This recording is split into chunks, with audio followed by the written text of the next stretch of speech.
significant development, the Women's Reservation Act 2023, which provides 33% reservation for women in the Lok Sabha and the state legislative assemblies, have officially come into force following a notification issued by the Union Law Ministry.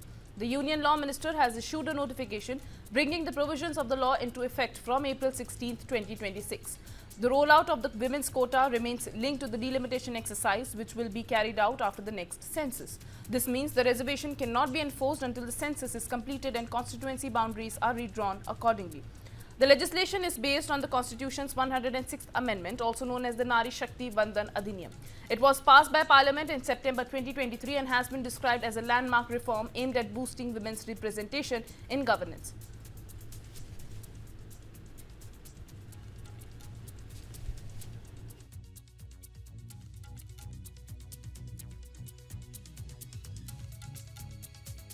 Under the Act, one-third of seats in the Lok Sabha and state assemblies will be reserved for women.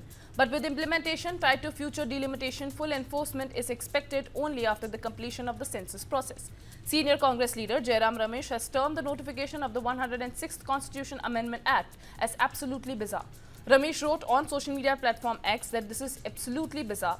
The Nari Shakti Vandan Adhiniyam, passed in September 2023, has come into force today, while amendments to it are being debated and will be voted upon tomorrow. Completely puzzled. The opposition is alleging that the government is attempting to safeguard the 2023 Act in case the 2026 Amendment Bill fails to clear the Lok Sabha. The 2023 law had earlier been notified in September that year after receiving President assent from Draupadi Murmu. However, it stated that it would come into force only on a date to be notified by the centre. Opposition has questioned government's move, saying that the re-notification after suspension of Rule 66 appears to be a desperate attempt to protect the law if the newer amendment fails. Rule 66 of the Lok Sabha, rules which deals with the procedural aspects of bills, was invoked on Thursday to allow consideration of multiple related bills together. Opposition leaders have described the notification as a sign of the government's concern over the possibility of constitution amendment bills failing to secure the passage in the lower house.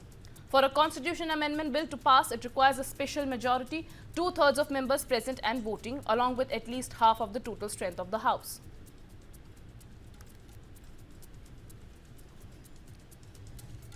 And I'm being joined by constitutional expert and advocate Supreme Court, Kapil Shankla, is with me on the broadcast. Mr. Shankla, I just want you to let the viewers, explain the viewers, what is the technical aspect and the process of government notifying the bill while the amendments of the bill is still being debated in the parliament?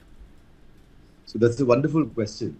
You see, what has happened is that there is a concept for delimitation. Right. The concept of delimitation is that you increase the quota or you shift the quotas, which is state-wise. The difficulty that we will face, unfortunately, is that it kind of benefits those states that have higher population and, so to say, would punish those states that have lower population. But the idea is to increase it from, I think, currently 550 to 850 odd seats, and to create a one-third reservation, that is 33% reservation across the board, including scheduled caste, scheduled tribe for women.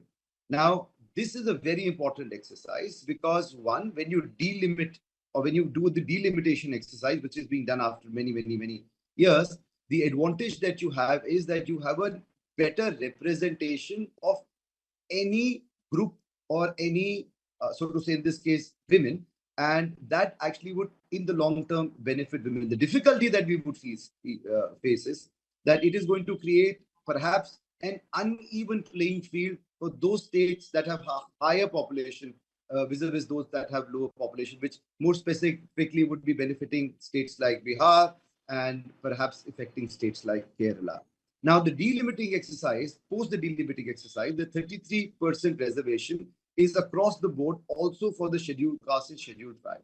Now, the difficulty, the second difficulty that the center is going to face is that this does not take into consideration the OBCs and the Muslim population, perhaps because of political compulsions, where there would be a lot of difficulty with certain communities, in this case, the Muslim population. And I am only trying to figure out the reason that the government might not have chosen that. So when we listen to a lot of political rhetorics right now, saying why weren't the Muslim population and the OBC not factored in, I can perhaps understand why the government did not choose to specifically also create reservation for the Muslim population, which I think should have despite the backlash that they would have faced from the Muslim community per se.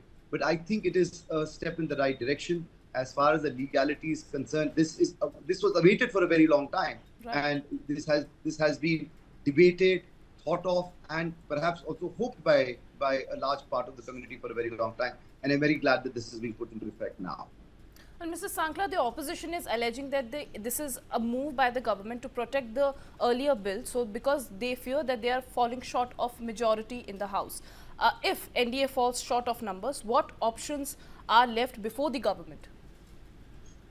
Well, before the government, the difficulty that the government will face is that if they do not get the requisite numbers, the bill is going to fail. It is any which way is going to turn into a law at a subsequent stage. The second difficulty that I envisage that the centre is going to face is as far as the delimiting exercise is concerned, because it is not a simple exercise, so to say. It is dependent on the, as Mr. Akhilesh Yadav also said, after the Jangarna, after the counting of the number of people, that would be state-wise, we would be deciding on the number of men, women, scheduled caste, scheduled tribe, at all. And only thereafter, then you actually get into the delimitation exercise, where you also delimit the number of seats every state is going to enjoy. And only thereafter would this bill see the light of the day. So as far as the journey is concerned, as somebody once said, ki abhi Delhi dur hai. So Delhi to definitely dur hai, but that's not the issue. The issue here is that the government has brought in a bill, which is whether it's a step in the right direction. Personally, I believe that women should have better representation. In fact, I've always stated that, in fact, scheduled castes and scheduled tribes should also have better representation. I mean, look at the number of people that there are. I mean, if 50% or 40% of population are women, then I think the very least that we can do is give a 33% representation to them. Likewise, if you have adequate number of, say, scheduled castes and scheduled tribes, then I think there has to be an adequate representation. A man cannot decide what a woman wants. It's as simple as that. And likewise, the same, what is good for the goose is good for the gander. So therefore, as far as the exercise is concerned, should they not have the requisite numbers, and that would be after the delimitation and all of that, then the bill would fail. But post delimitation, the hope is that they would meet the minimum numbers that are required for the bill to be passed and made into a law. Well, that's right. Mr. Sankla, also to point it out, what are the chances of the government sending the bill to a standing or a special committee? Well, that is anybody's guess.